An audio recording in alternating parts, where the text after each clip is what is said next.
नमस्कार।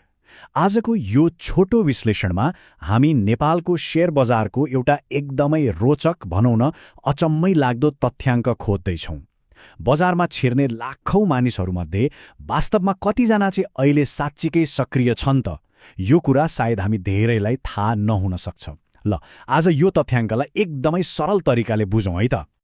तर डाटामा जानु अघि एउटा कुरा प्रष्ट पारिहालौँ।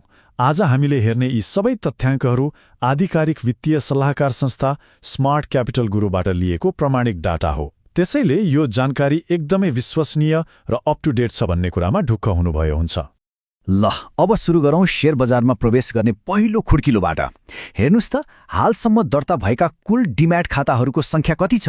78,02,633। सुन्दा पनि अचम्म लाग्छ नि अघि। यो साँच्चै नै एउटा विशाल सङ्ख्या हो। यसले हाम्रो शेयर बजारप्रति मानिसहरूको कति धेरै आकर्षण छ भन्ने कुरा प्रष्ट देखाउँछ। तर वास्तविकता अलि फरक छ है। कथा यहीँ रोकिँदैन। कुल डिम्याट खाता 78 लाखभन्दा बढी भए पनि अनलाइन कारोबार गर्न सजिलो बनाउने मेरो शेयर खाता खोल्नेहरूको सङ्ख्या भने 68,80,593 मात्र छ। यसको सिधा अर्थ के हो भने डिम्याट खोल्ने सबैले डिजिटल पहुँच बनाएका छैनन्। झन्डै 10 लाखको त यहीँनिर गिरावट देखिसक्यो। र अब आउँछ सबैभन्दा चासोको कुरा।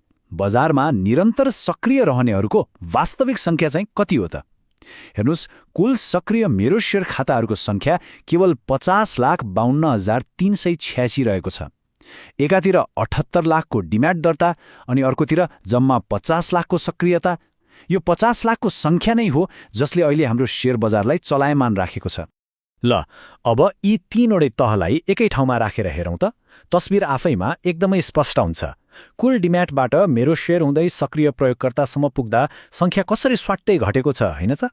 एकातिर दर्ता भएको त्यो विशाल सङ्ख्या अनि अर्कोतिर वास्तविक सक्रिय सहभागिता। यो भिन्नता साँच्चै नै एकदमै रोचक छ। अब यो सबै तथ्याङ्क हेरिसकेपछि दिमागमा एउटा गम्भीर प्रश्न पक्कै आउँछ। बजारमा यति धेरै खाताहरू खोलिएका छन्, तर ती लाखौँ मेरो शेयर खाताहरू अहिले किन निष्क्रिय अवस्थामा छन् त? के यो बजारको उतार चढावले गर्दा वाक्क भएर हो कि लगानीकर्ताहरूको प्राथमिकता नै फेरिएको हो? कारण जेसुकै होस्, यस विषयमा हामी सबैले एकपटक सोच्न भने पक्कै जरुरी छ है।